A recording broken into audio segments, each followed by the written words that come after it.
Hey, this is Courtney. And this is Phil. And we're going to get into some Greek tray bake. This is a go-to lunch and you are going to love it. Alright, so we start with some oil and balsamic vinegar. Classic pairing here. Into the bowl they go. If you have good olive oil, you can use it, like expensive stuff, but you don't really need to. Valid. And then you got the smoked paprika. A little salt. Always salt and pepper. Pepper, if you use one of these little grinders, it takes forever. That's why I had to put it in fast motion there. Yeah, I had to take a break after that one.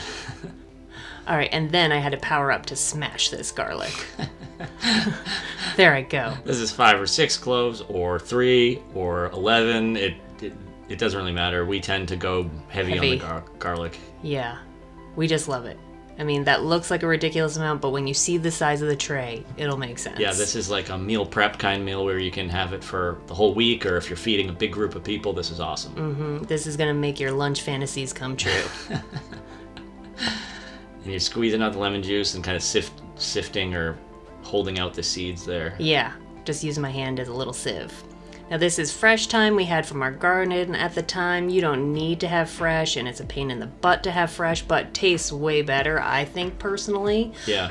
But you can, by all means, just shake in a little bit of thyme. Definitely use way less if it's dried. Yeah, it's a little bit of a pain just because you have to pull it off the some of the stems. Some of the stems because they're kind of woody. You could chop up the smaller ones, but you don't want the woody stems in there. All right, so now whisk it really good. Get it nice and mixed all together. And then you're going to just kerplunk your chicken in there. The longer this chicken can sit, like sometimes I'll dump this in and then just let it sit for a couple hours in the fridge. The longer, the better. Yeah. But because there's so much acid in it, I think it permeates really quick, so you can just literally put these onto the tray afterwards.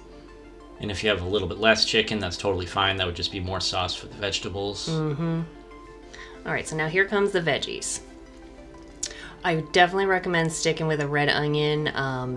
It just gives a better flavor to the dish. I don't know why, it just goes better with it. Maybe it has that salad sort of mentality to it. It looks cool too. Valid. That was me murdering the pepper. And this says 1 yellow pepper, and 1/2 yellow pepper, and 1/2 orange pepper. In reality, you'll probably only use like a full orange pepper, a full yellow pepper. It's basically any colored pepper that's not a green one. It'll be totally fine. Yeah, you want it sweet. Yep. So we just probably happened to have a couple of half peppers in the fridge and used them for this meal, But I mean, if you have all three, or you have those bags of the little mini ones, because those seem to be cheap now that everything costs so much, by all means, go for that little mini bag and, just do up the whole bag. That's a great idea, the mini bag of the colored peppers. I don't know why they're so much cheaper. It's the same thing. Weird. There's more work in it, too. So this is a pint of grape tomatoes. I said it's about a pint. You kind of just shake them on there, or put as many as you want. If you want more tomatoes, put more. If you want less, put a little bit less. But they kind of cook and liquefy and make their own sauce. So yeah, that's why you want the tomatoes. It's going to make the sauce. The chicken just kind of gets laid on top there. So as it's cooking, all the juices flow through to all the veggies underneath. And then here we're just laying everything out, and we're going to spread what little juice is left of the chicken marinade, but then you want to coat the veggies nice and good just so nothing sticks. Yeah, that's a good tip. Get all the sauce on there. Yeah, you worked hard for that garlic. Get it. And as you can see, this is a big portion, but it's great even for the two of us. This made our lunches for like the whole week. Yeah. So this is like meanwhile, but you could do this ahead of time. It's just kind of while that's in the oven, you can use the same cutting board you're just using for everything else to get the olives ready here. Yeah, and you don't have to use these fancy olives. We had these in the fridge because we're olive connoisseurs. But if you just have a can of like black olives, sliced olives, whatever, just get that olive briny juice in there. Yeah, we're olive connoisseurs with our $6 tub of olives from Sam's Club. Right. And then with the basil, just chop. Yeah, fresh basil. You definitely want fresh for the basil. I don't think you can get another kind. You can get dried basil. Ugh, sacrilege. So after it's partially done, that's when you'll put on the basil and all the olives. Yeah, this stuff doesn't need to really be cooked. You just kind of want it to get heated through back in the oven to kind of add to the sauce you're creating in the bottom of the pan.